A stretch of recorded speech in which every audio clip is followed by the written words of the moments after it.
নমস্কার বন্ধুরা, আশা করি তোমরা ভালো আছো। আমি অরুণিমা, আর আজকের ব্লগটি চড়ক পূজা নিয়ে।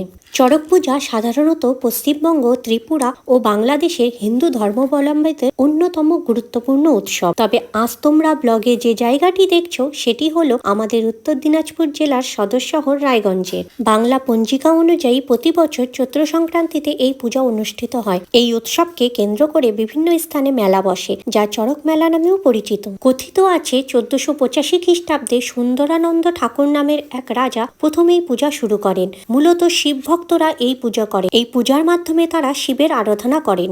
এবার আসি এই পূজার নিয়মাবলী নিয়ে। পূজার ভক্তা বা সন্ন্যাসীরা চড়ক পূজার দিন কয়েক আগে থেকে কঠোর ব্রত ও সংযম পালন করেন। একজনকে সাজানো হয় হনুমান, যার মাথায় থাকে উজ্জ্বল লাল রঙের ফুল। একে বলে গিরি সন্ন্যাস। এরপর কিছু সন্ন্যাসীরা আম গাছের একাধিক ফল সমেত একটি শাখা ভেঙে আনেন। একে বলে বাবর সন্ন্যাস।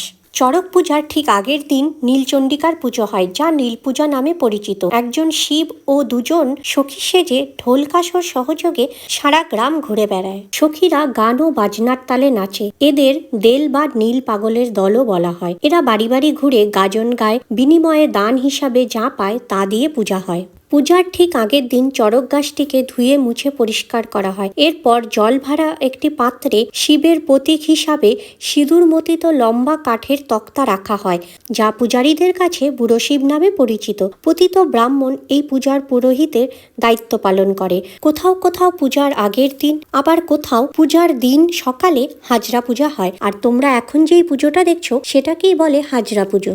চড়কের দিন সন্ন্যাসীরা বিশেষ বিশেষ ফল ফুল নিয়ে বাদ্য সহকারে নানা ভঙ্গিমায় শিব প্রণাম করে। এছাড়া দেবতাদের অবিচল ভক্তি ও নিষ্ঠা প্রদর্শনের জন্য তারা ধারালো বটি গাছের কাটার উপর ঝাঁপ দেন, কিংবা পা দুটি উপরে মাথা নিচের দিকে রেখে ঝুলে থাকেন। এগুলি যথাক্রমে বটি ঝাঁপ, কাটা ঝাঁপ ও ঝুল ঝাঁপ নামেও পরিচিত। আরও নির্যাতনের জন্য 2.5 থেকে 4 ইঞ্চি লম্বা একটি লৌহশলাকা সারাদিন জিভে বিদ্ধ করে রেখে সন্ধ্যার আগে পুকুরে গিয়ে সেটি খুলে ফেলে দেওয়া হয়। এর নাম বান সন্ন্যাস। পিঠের দুদিকে চামড়া ভেদ করে একটি সরু বেত প্রবেশ করিয়ে দেওয়াকে বলে বেত্র সন্ন্যাস। আর চড়ক গাছটি চড়কতলায় পতিত করে তার মাথায় আরেকটি কাষ্ঠখণ্ড মধ্যস্থলে ছিদ্র করে স্থাপন করা হয়, যাতে চড়ক গাছটি কেন্দ্র করে কাষ্ঠখণ্ডটি শূন্যে বৃত্তাকারে ঘুরতে পারে। এর এক প্রান্তে ঝোলানো দড়িতে একজন সন্ন্যাসী ও অন্য প্রান্তে একটি কাষ্ঠখণ্ড থাকে, যা চক্রাকারে ঘোরাতে সাহায্য করে। এই প্রক্রিয়াটির নাম বর্ষি সন্ন্যাস। আর তোমরা যে প্রক্রিয়াটি এখন দেখতে পাচ্ছ এটাই কিন্তু বর্ষি সন্ন্যাস।